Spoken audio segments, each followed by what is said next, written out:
afternoon po. Fresh. Nakatulog ako ng medyo mahaba kagabi. So, thank you. Magbigay lang ako ng update sa inyo sa nangyayari sa taas. Magbigay lang ako ng update sa nangyayari sa taas. So, hindi ko na lang din banggitin yung mga pangalan kasi nag-request din yung mga patients na huwag banggitin yung mga pangalan nila. So, ang isang patient, may clearance na siya. Ang decision niya is umuwi muna sa kaibigan niya.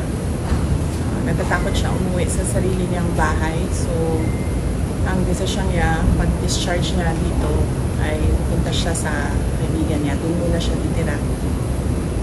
And then yung isang patient, waiting siya for discharge.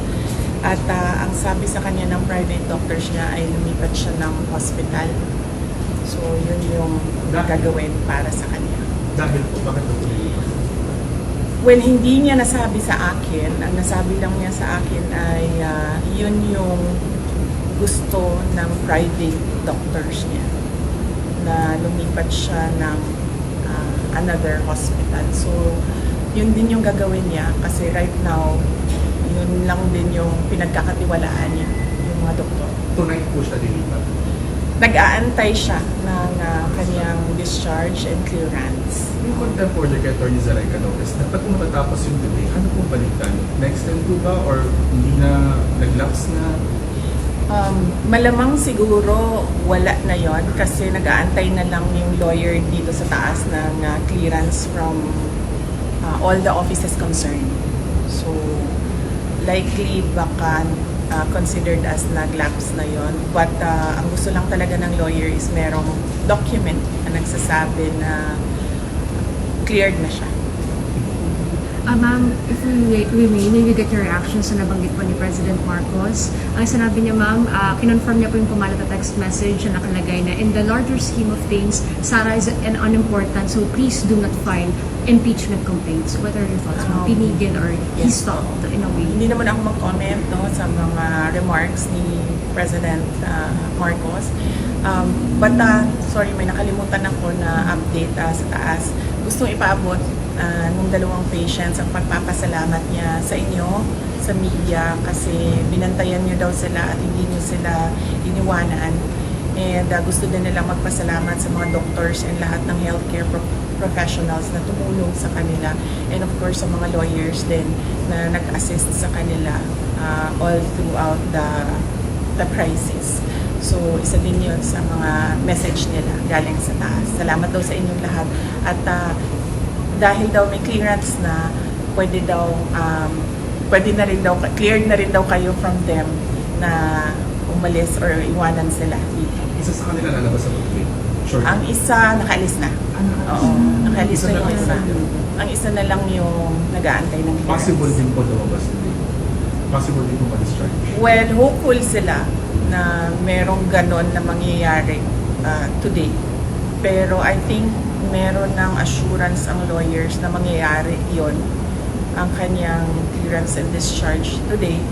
So, nagpapasalamat. Kaya nagpadala na rin siya ng pagpapasalamat dito sa media, sa inyong lahat, sa pagbabantay, pagtulong at pagprotekta sa kanila.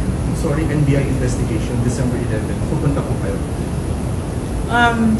I'll have to run my schedule day by day kasi nagbabago siya ngayon araw-araw dahil bigla na lang may nangyayari na mga bagay kaya hindi ko magawa yung schedule ko ng malayo pa. So, we do it day by day sa ngayon, yung schedule. So, hindi ko pa masagot kung pupunta ako sa December 11. Tsaka, ang isang consideration dyan ay sinusunod ko kung ano yung mga sinasabi ng lawyers sa ngayon. So, ano yung sasabihin or ano yung advice ng lawyers, yun yung gagawin ko. How about the Good Government Hearing Committee? Yes, oo. Nag-express kasi yung isang, dalawa, tatlo. Nag-express yung tatlong mga resource persons from the Office of the Vice President that they really feel safer and medyo kumakalma sila nandiyan ako. Ang worry ko lang is right now, wala na kasi kaming chief of staff. Affected din yung assistant chief of staff ng office. So ako na lang talaga yung naiwan sa opisina to do everything. And meron ding mga year-end activities ang office. Meron din kaming mga Thanksgiving activities. Meron kaming budget utilization review dahil merong mga budget na kapag hindi nagamit, naglalapse yan by December 31, as well as yung planning for January 1 kasi bago na yung budget by January 1. And kung nakikita nyo, December na bukas, so we have just 1 month to do all those things. So, yun lang naman yung problem ko. Ma'am, yun ko lang din po kayo ng comment regarding po sa sinabi po ni Congressman Jay Kong Hoon po na kung hindi lang daw po kayo maagang nag-ambisyon na mag-presidente, tahimik daw po ang lahat.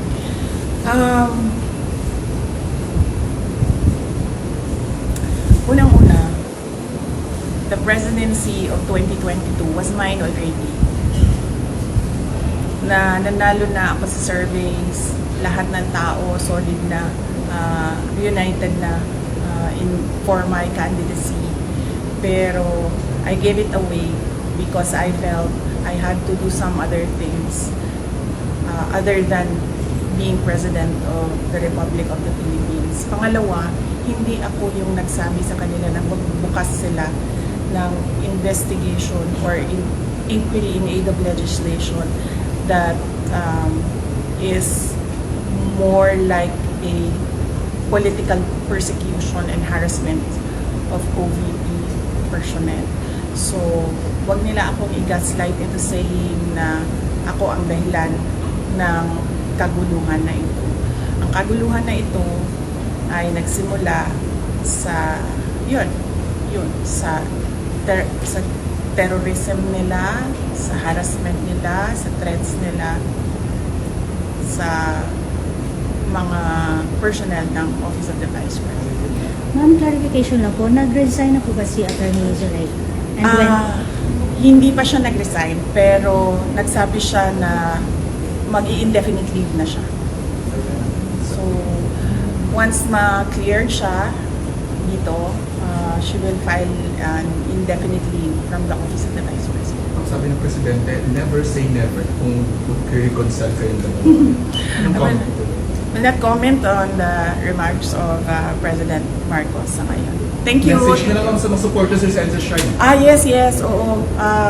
Well, nagpapasalamat din kami sa mga supporters namin sa EDSA Shrine.